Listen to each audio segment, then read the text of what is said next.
Hola a todos, mi nombre es Tiffy Rubinat. Bienvenidos al podcast de Wealth en Español. Vamos a estar hablando de una temática que escucho muy seguido. La pregunta, si estoy alquilando, ¿ese dinero de mi alquiler es dinero perdido? Es decir, por pagar un alquiler, ¿le estoy pagando una hipoteca a alguien más y yo me estoy perjudicando? Hola, si estás disfrutando del podcast y a la vez aprendiendo, no te olvides de suscribirte. Ahora sí, que comience el show.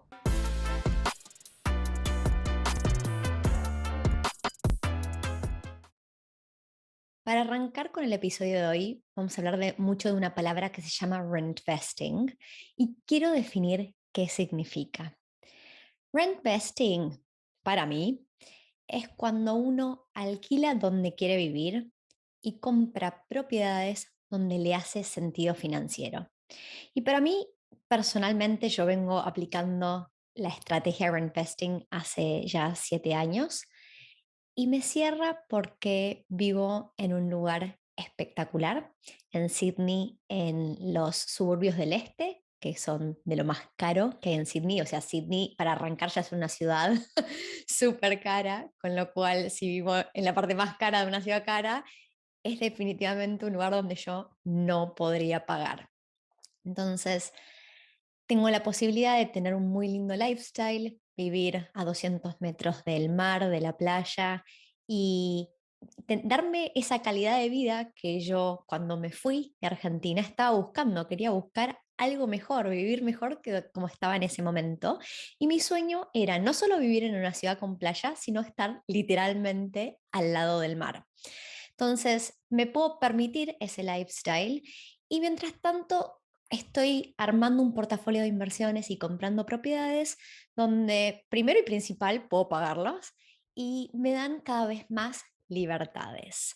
Entonces, cuando arrancamos con la temática de rent vesting, yo misma tuve que un poco luchar contra mis propias creencias, que yo las llamo creencias limitantes. Y es simplemente cómo me crié, ¿no? Yo me crié en una familia donde doy gracias a la gran educación que recibí, siempre mis papás me apoyaron con todo, pero algo que se escuchaba seguido en mi casa es, cuando vos vayas a comprar una propiedad, tenés que comprar primero tu casa porque no querés estar pagándole la propiedad a otra persona. ¿Está bien? Es como, es plata perdida. Y uno, eso es una forma de mirarlo, pero después, mediante leer libros y explorar opciones y encontrarme en una ciudad carísima donde ni siquiera me podía dar el lujo de empezar comprando una propiedad donde yo quería vivir, entendí que hay opciones que pueden ser incluso mejores que comprar mi hogar en esta ciudad. A ver, yo me visualizo por el momento viviendo acá en Sydney, pero uno nunca sabe las vueltas de la vida y me pasa muchísimo que con gente de mi grupo de amigos que siendo residentes o ciudadanos ya australianos pensaban que se iban a quedar de por vida acá y de repente sale una buena oportunidad laboral en algún otro lugar, ya sea dentro de Australia o fuera de Australia, y uno quiere tener esa flexibilidad y libertad de poder irse sin pensar, uy, ¿qué hago ahora? Bueno, esta propiedad la tengo que convertir. De un día para otro pasas de ser mi hogar a una inversión, ¿no? Y ahí es cuando tenemos que empezar a distinguir. Cuando yo compro un hogar, me estoy centrando en, primero, los lugares donde yo quiero vivir, que tienen que estar cerca de mi lugar de trabajo, mis amigos, ¿cierto? Cerca de la playa, por ejemplo, era uno de mis criterios más emocionales. Yo obviamente alquilo y mi criterio de búsqueda de este alquiler fue mega emocional, o sea, no había racional, yo quería esto, ¿está bien? Entonces, me pasa también seguido que hablando con gente que tiene hijos, que todavía no es mi situación de vida, pero cada vez más de mis amigos tienen hijos, cuando los hijos arrancan el colegio, obviamente uno se quiere quedar dentro de la localidad del colegio porque, sobre todo acá en Australia, si uno va a un colegio del estado, a uno le toca el colegio de su zona, ¿no? Entonces, ya cuando uno se empieza a establecer, obviamente ya no me puedo comprar una propiedad en cualquier lugar si no quiero estar mudando de colegio a los chicos. Entonces, estas son todas cosas, a ver, vamos a hablar de números de cuartos, cocheras, si en nuestro hogar familiar hay 2 autos, entonces queremos 2 lugares para estacionar. Hay montones de criterios que no tienen nada que ver con si esa propiedad es una buena o mala inversión, y tienen todo que ver con nuestros criterios emocionales de búsqueda. Cuando hablo de una buena o mala inversión, me refiero si estoy buscando áreas con buen potencial de crecer, de que esa propiedad se aprecie en el tiempo, si estuve mirando los alquileres, ¿no? Que mi alquiler cubra todas mis expensas y me deje un poco de plata en mi bolsillo. ¿Quiénes son las personas que por ahí alquilan en el lugar si un día se tuviera que convertir en una inversión? ¿Cuáles son los vacancy rates, que es el periodo que una propiedad está vacante? Nunca una propiedad va a estar alquilada el 100% del tiempo. Siempre si se va un inquilino es probable que se tarde 1, 2, 3 semanas por lo menos en alquilar esa propiedad. Y uno, y cuando mira una inversión, pura y exclusivamente con una inversión, es todo acerca de los números y qué dice la información y si hace sentido o no, más allá de si yo me visualizo viviendo en esa propiedad. Entonces, ahora que entendemos qué es el rent vesting y yo, Tiffy, por qué lo elijo hace 7 años, quiero hablar un poco de los pros y los contras. Así como es muy probable que me hayan escuchado en otros podcasts anteriores decir que no existe la inversión perfecta, nada es perfecto, ¿no? No existe ni la ciudad perfecta para vivir, ni el trabajo perfecto. Uno tiene que sacar un equilibrio y si hay más pros que contras, entonces hace sentido la decisión que estemos tomando. Entonces, hablemos de pros de usar o aplicar la estrategia de reinvesting. Primero y principal, puedo vivir donde quiero vivir y no estoy pensando en mudar toda mi vida a un lugar solo porque es lo que puedo pagar en ese momento o costear. Segundo, para mí es un positivo tener flexibilidad. Sepa o no sepa dónde me quiero quedar de largo plazo, la verdad es que me gusta muchísimo tener esa flexibilidad de hoy con mi estilo de vida, donde estoy soltera, me cierro acá, en un futuro llego a tener hijos y probablemente esta propiedad me quede chica, necesite estar más cerca de otras cosas, lo que fuera, ¿no? Como que con cada etapa de vida uno va cambiando sus necesidades y está bueno tener esa flexibilidad. Tengo como punto 3, tengo muchos beneficios impositivos. En Australia, el gobierno y el ATO, que es el Australian Taxation Office, nos deja tratar las inversiones, que son todas las propiedades que nosotros no habitamos, como si fueran una empresa. Y entonces puedo deducir de impuestos todos los intereses y expensas que pago. Y eso es importante porque a mí en una inversión me entra plata por alquiler, entonces mi ingreso sube por ese monto, después deduzco intereses y expensas y también le puedo sumar, en el caso de ser una propiedad nueva, la depreciación. Puedo depreciar los primeros 40 años de vida la construcción y los primeros 10 años de vida los interiores. Esa depreciación es un monto que lo establece una persona que se llama un quantity surveyor, no es que yo invento ese número, y es una pérdida en papel, no sale esa plata de mi cuenta bancaria, pero el ATO lo ve como pérdida. Entonces muchas veces lo que pasa es yo hasta puedo estar generando un ingreso positivo entre mis ingresos y egresos, que eso es lo que yo llamo cash flow, un cash flow positivo, y cuando agrego la depreciación, entonces de repente el ATO dice, bueno, pero incluso hasta sos elegible para que te devolvamos un poquito más de plata. ¿Está bien? Eso es un beneficio impositivo importante. Otro positivo de utilizar la estrategia de reinvesting para mí es que al yo no tener que encerrarme en un área bastante chico donde yo quiero vivir, de repente toda Australia para mí es una posibilidad, ¿no? Incluso fuera de Australia, ¿no? Pero digamos que nos quedamos en Australia como país para invertir. De repente accedo a muchas más oportunidades con un rango de precios muy variado, distintos tipos de propiedades, mercados que performan mejor o peor. Puede pasar que haya mercados que performen mucho mejor que el mercado en el que yo me encuentro, ya sea porque, por ejemplo, yo vivo en los Eastern Suburbs. Es un mercado que en los Eastern Suburbs performan bárbaro desde el lado de que crecen en valor y crecen en valor. Pero la verdad es que las propiedades son tan caras y los alquileres no han crecido tanto como el valor de las propiedades, que es muy probable que no solo necesite un monto bastante elevado para ese depósito y entrar a esa propiedad con el cual no cuento, sino que también una vez que haya puesto ese depósito, mi hipoteca, mis repagos mensuales sean súper altos, entonces yo termine haciendo pérdida todos los meses, tenga que sacar de mi bolsillo plata porque mis ingresos por alquiler no cubren mis intereses y expensas, ¿está bien? Yo siempre doy como ejemplo que puede que esté comprando en otros lugares que valen un tercio del lugar donde yo vivo hoy y que de alquiler por ahí a mí me pagan $100 menos. O sea, si estamos hablando, voy a inventar, si alguien paga $500 por semana, a diferencia de $600 por semana, y una propiedad vale 3 veces lo que vale la otra, obviamente el ratio de ese retorno de cash flow mensual varía muchísimo. Eh, Así que esto es un poco algunos de los positivos. Cosas con las que yo me quedo es, cada vez se hace más difícil entrar al mercado y yo quiero entrar cuanto antes, con lo cual proponerse o abrir la cabeza a decir, ok, estoy dispuesto a empezar con rent vesting, es positivo porque lo que me permite es entrar al mercado.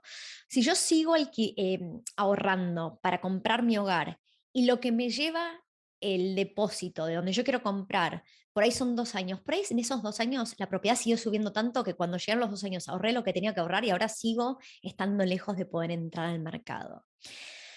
También otro positivo que yo le veo es, a mí me gusta adquirir activos, activos clasificados por Robert Kiyosaki como son bienes que ponen plata en mi bolsillo. Un hogar no es un activo, un hogar es un pasivo, le saca plata de mi bolsillo, de mi cuenta bancaria todos los meses. Entonces, me parece más riesgoso adquirir pasivos que adquirir activos.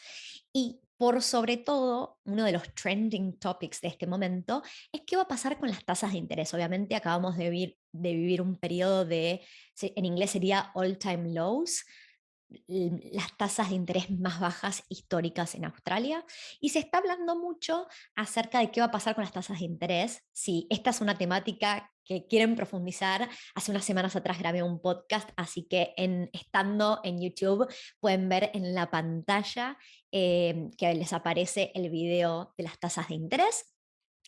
Pero a lo que voy con esto es, en gran resumen de ese video, uno de los puntos que hago es que cuando las tasas de interés suben en el tiempo, la historia nos demuestra que los alquileres suelen subir más que ese costo. Entonces, cuando yo compro una propiedad como una inversión, si suben las tasas de interés, la verdad es que no es tan terrible. La verdad es que por lo general suele pasar que las tasas de interés están subiendo porque la inflación está subiendo y la inflación es a las propiedades son uno de los bienes que se benefician de la inflación. Con lo cual, al yo decir, ok, esta es una propiedad para inversión, subieron las tasas de interés, mis alquileres probablemente sigan subiendo, con lo cual no me preocupo, realmente estoy muy relajada con esa situación.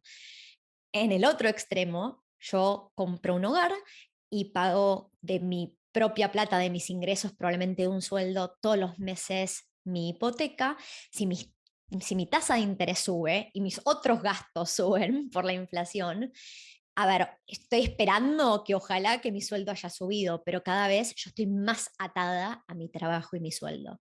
Y esa no es la idea para mí. Cuando yo compro propiedades, lo que quiero es cada vez tener más opciones para yo elegir qué es lo que quiero hacer con mi tiempo, tener más flexibilidad y que no sean un peso más, sino que me den más libertades. Ese es mi objetivo personal cuando compro propiedades para inversión. Con lo cual, cuando estoy pensando en los pros del rent vesting, a mí me parece mucho menos riesgoso comprar una buena inversión que comprar mi hogar. Y algo que en el caso mío, que yo estoy queriendo construir un portafolio de inversiones, al yo arrancar comprando propiedades que perciben un ingreso, cuando los bancos analizan mi capacidad de deuda, ellos analizan mis ingresos y egresos, y para aquellas propiedades que son realmente una inversión y les está entrando un ingreso por alquiler, ellos toman ese ingreso por alquiler. Mientras que si analizan mi capacidad de deuda y mi primer propiedad no recibe ningún ingreso y es todo egresos, entonces es probable que yo esté bastante limitada en mi capacidad de deuda. Puede ser que me dejen comprar una segunda propiedad y ya con la tercera se vuelve súper difícil. Mientras que no es que si yo hago inversiones voy a tener una capacidad de deuda ilimitada, pero sí voy a tener el beneficio, voy a gozar de una capacidad de deuda más alta. Em, y hablando de mi experiencia personal, cuando yo empecé a invertir, al poco tiempo, uno de mis proyectos era renunciar al trabajo que había tenido los últimos 7 años y medio en una multinacional y poder empezar a emprender. Y no voy a decir realmente que mis propiedades pagaban por mi costo de vida porque no estaba ni cerca de que pagaran mi costo de vida. La verdad es que pude hacerlo gracias al apoyo de mi pareja y de su ingreso, pero en ese momento ya teníamos 3 propiedades y ninguna de ellas se sentía como un peso. Yo no sentía que porque tenía que pagar una hipoteca, estaba atada a ese trabajo. ¿Está bien? O sea, me preocupaban muchas otras cosas, pero definitivamente mis propiedades no eran una de mis preocupaciones. Con lo cual sí puedo decir que gracias a tener inversiones yo sentía más libertades y no, si hubiera tenido mi hogar, probablemente no hubiera estado en una situación financiera para poder dejar un sueldo estable y probar eso que yo tanto quería, que era poder emprender. Ahora, vamos a hablar de las contras, porque dijimos que nada es perfecto y que obviamente hay contras a la estrategia de reinvesting. Yo les veo 3 contras principalmente.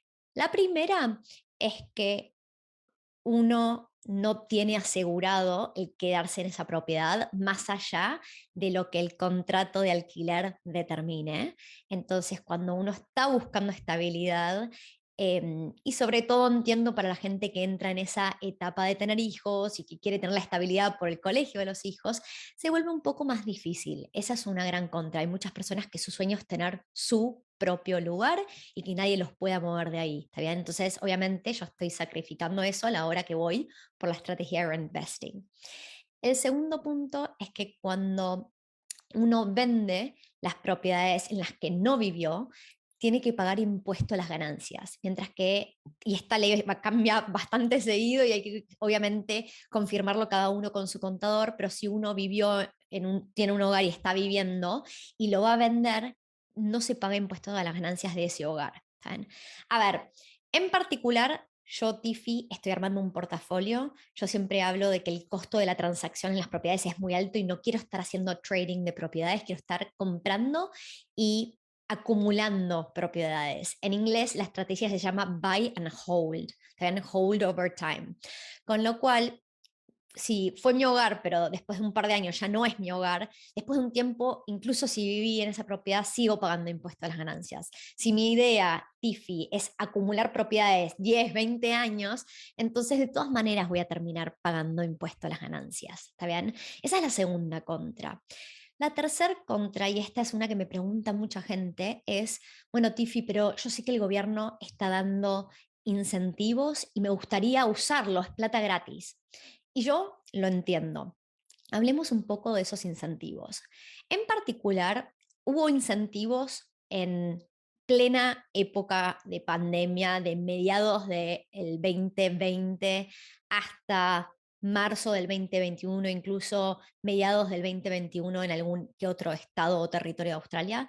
Pero en este momento esos incentivos que se habían dado desde el gobierno federal australiano para asegurarse de que la economía no se frenara y que la construcción siguiera avanzando y avanzando, todos esos incentivos que se llamaba el Home Builder Grant se terminaron. Con lo cual no están en la mesa y no es que los tenemos acceso a esos. El gran incentivo que queda mayormente en Australia es lo que se llama el First Home Buyers Grant o First Home Owners Grant. Eh, es un beneficio que sea las personas que son. Creo que en todos los estados es para residentes, pero lo van a tener que chequear porque puede que algún estado llegue a pedir que sean ciudadanos. En general es para comprar la primera propiedad en Australia y el gobierno de ese estado pretende que uno viva un periodo de tiempo. No puedo decir qué periodo de tiempo porque esto varía de estado en estado. Por ejemplo, en New South Wales es por 6 meses hasta hoy, marzo 2022, quién sabe cuándo ustedes están mirando este podcast. Y en Victoria, por ejemplo, son 12 meses. En ACT, el Australian Capital Territory, también son 12 meses. Entonces, cada estado o territorio varía. En general, lo que contempla este First Homeowners Grant es para esa primera propiedad en la que yo voy a vivir, no pago el stamp duty, que es el impuesto al sello. Y en algunas situaciones, para cada estado o territorio varía, por debajo de cierto monto, o sea, tengo que comprar una propiedad por debajo de cierto monto y a veces tiene que ser nueva para que me den un monto de plata adicional, por ejemplo, $10,000. ¿Está bien? Entonces, nada, cada uno que esté planificando tiene que hacer su propia investigación. Vamos a un browser y buscamos First Home Buyers Grant y el estado que estén buscando, investigan un poco las implicaciones en el stamp duty y si hay algún beneficio monetario que puedan percibir. Ahora, ¿qué es lo que pasa? No solo que requiere de que yo tenga que vivir en esa propiedad y ya si voy a enfocarme en que sea una excelente inversión lo que estoy comprando, es muy probable que lo tenga que tomar como un gran sacrificio de mudar toda mi vida por 6 o 12 meses a un lugar donde yo no quiera vivir, pero hacerlo por ese bien. Muchas veces nuestro trabajo no nos lo permite, entonces hay que tener coherencia de si yo estoy capacitada, bueno, si trabajo desde casa es una cosa, si tengo un empleo en un lugar al que tengo que viajar ida y vuelta, ya sea 2 días a la semana o 5 días a la semana o más, son cosas a tener en cuenta. ¿Sí? Pero en particular, algo que la gente muchas veces no ve es el bigger picture, ¿no? Por ejemplo, yo vivo en Sydney, en New South Wales. Primero, que acceder a propiedades por debajo del monto para acceder a este grant, hay demasiadas pocas opciones. Y las pocas opciones que hay por debajo de ese monto probablemente sean departamentos de un cuarto, o sea, o cosas chicas, o a 1 hora y media o 2 de donde yo realmente quiero vivir, ¿está bien? Pero no solo eso, sino que adicionalmente, incluso cuando considero el grant, el no pagar stamp duty, que me den $10,000, etcétera, termino sacando de mi bolsillo más plata que si fuera a comprar una propiedad en un lugar que tiene igual o más potencial de apreciarse y al costarme menos y por ahí el ingreso no es tan distinto, tenga un mejor cash flow. ¿Está bien? Entonces, yo veo la gente comentando en los grupos de Facebook cuánto se necesita para entrar en el mercado australiano. Y la gente contesta 1 millón, 2 millones. La verdad es que uno puede ir a Melbourne a comprar, por ejemplo, un house and land package o un townhouse. Probablemente por tener componente tierra, 4 cuartos, 2 baños, cochera doble, nos tengamos que ir un poquito más lejos de la ciudad, pero estamos hablando 35 minutos en tren, 45 minutos a 1 hora manejando en auto, ¿está bien? Para una ciudad metropolitana, que estamos cerca de una estación de tren, cerca del agua, donde nada, la verdad es que hay de todo en el área y el área es muy lindo y hay muchas familias queriendo vivir ahí. Pensar que yo por 500 a 600 mil dólares pueda acceder a eso comparado con un monto más alto por un departamento de un cuarto en Sydney a la misma distancia, es una locura, ¿no? Y incluso tener en cuenta que muchas personas no se dan cuenta de, sí, es verdad, está el stamp duty, pero si yo estoy haciendo un house and land package, por lo general uno paga un contrato, tiene un contrato por el valor de la tierra y un contrato por la construcción, y se paga el stamp duty, se calcula como un porcentaje que solo es en base al valor de la tierra. Entonces, si yo estuviera comprando una propiedad de $600,000, por ahí el stamp duty debería ser arriba de $30,000, pero por comprar la tierra y la construcción, por ahí el stamp duty es solo de $12,000. Entonces, de vuelta, uno empieza a comparar los pros y contras de si yo quiero acceder a ese grant o no, y muchas veces no termina cerrando. Es más, una cosa a tener en cuenta es que cuando yo hablé de que uno puede depreciar la construcción y depreciar los interiores solo se pueden depreciar si desde que una propiedad es nueva se alquila.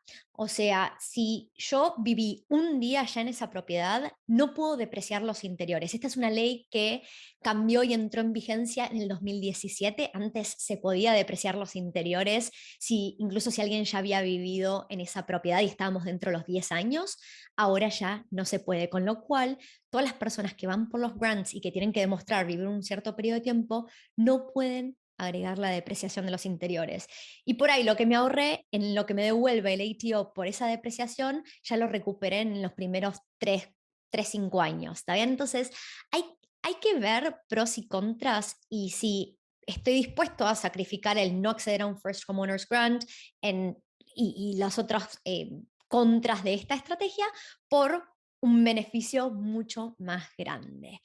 Ahora, hemos entrevistado en este podcast montones de personas que cuentan su experiencia y comparten los motivos principales por los cuales estuvieron de acuerdo con postergar, comprar su hogar, eh, para primero empezar invirtiendo. Entonces, aprovechando para las personas que están en YouTube, que les podemos dejar otros videos, voy a mencionar dos podcasts que me parecen relevantes compartir de experiencias de dos personas. Uno es el podcast que grabé cuando apenas empezábamos con los podcasts allá en el 2020, que la entrevisté a Ine. Ine es una amiga mía, en ese momento acababa de tener un bebé y ella explicaba el por qué, incluso teniendo una familia y habiendo tenido un bebé hace poco, decidieron primero invertir antes de comprar su hogar. Así que les dejamos en la pantalla el video. Y el otro video que me gustaría compartir es el de Jimena. Jimena es una inversora súper avanzada, viene invirtiendo hace 12 años y cuenta como finalmente, después de 12 años de invertir, compró su hogar y fue una casa de sus sueños. Realmente es la casa de sus sueños, pero como a ella le da mucho alivio que todas sus inversiones le generan un ingreso pasivo que cubre por una buena parte de la hipoteca. Entonces ella no se siente atada y entiende que ha podido llegar mucho más lejos gracias a invertir por tantos años antes de comprar su hogar. Así que para cerrar este podcast, la respuesta a si uno está tirando la plata cuando paga un alquiler en vez de estar pagando su propia hipoteca, la respuesta es no. Realmente uno está siendo muy estratégico y puede llegar mucho más lejos en la vida y armar un gran plan para, más allá de estar pagando un alquiler a otra persona, tener sus propias propiedades que le generen una buena cantidad de ingresos pasivos y que tengan buen potencial de apreciación en el tiempo, sin tener que endeudarse a un nivel que a uno no lo saca de su zona de confort. Para mí, principalmente, yo hace unos años atrás, cuando arranqué este camino, leyendo montones de libros, uno de esos libros que a mí y a muchas personas les mueven es Padre Rico, Padre Pobre, yo me planteé que quería llegar a la independencia financiera y cambié mi carrera para dedicarme full time a las inversiones para lograr ese objetivo. He hecho montones de sacrificios, pero nunca pierdo el foco y ese objetivo lo tengo siempre adelante mío. Entonces, para aquellas personas que están escuchando este podcast en cualquier plataforma o mirándolo en YouTube, piensen que si alguna vez se plantearon el qué bueno estaría poder tomarme un año sabático y recorrer el mundo, o retirarme de acá a 10 años, o incluso comprar mi casa de los sueños en el lugar que yo quiero, que para mí en este momento de mi vida es imposible costearlo, pero me pongo un plan de comprar esa casa de los sueños de acá a 5 años. Cualquiera sea el objetivo que uno tiene, que lo tiene claro, es, es posible alcanzarlo si uno arma una estrategia de inversiones que lo lleven hacia ese objetivo. Con lo cual, para aquellas personas que no han pensado todavía un objetivo, empiecen a charlarlo, charlenlo con ustedes mismos, con su almohada, con amigos, con su pareja, con quien le parezca más, pero uno nunca tiene que perder el foco de qué es lo que está queriendo lograr y armar un plan e ir tras de ese sueño, objetivo o como quieran llamarlo. Así que espero que este podcast les haya servido y si tienen ganas de arrancar con su camino invirtiendo, les vamos a dejar en la información de este episodio cómo pueden ponerse en contacto y agendar una reunión con el equipo de Wealthy, que es gratis para todos los que no saben cómo trabajamos. No cobramos fees por nuestros servicios y simplemente hay una estructura de comisiones que es si ustedes deciden comprar algo de lo que traemos a la mesa, a Wealthy le paga una comisión quien es el vendedor, pero No nos interesa si ustedes están comprando en Sydney, en Melbourne, en Brisbane, en Canberra, cualquier otro lugar de Australia, ni qué tipo de producto, ya sea una casa, un townhouse o un departamento, si ya está construido o está por construirse. Realmente queremos encontrarles las inversiones correctas que van y los llevan hacia sus objetivos, obviamente teniendo en cuenta sus criterios de búsqueda, porque todos tenemos distinta cantidad de ahorros y distintas situaciones de vida. Así que no duden en ponerse en contacto, pueden agendar una reunión con la información que tienen abajo en la descripción. Bueno, les mando un saludo y hasta la próxima.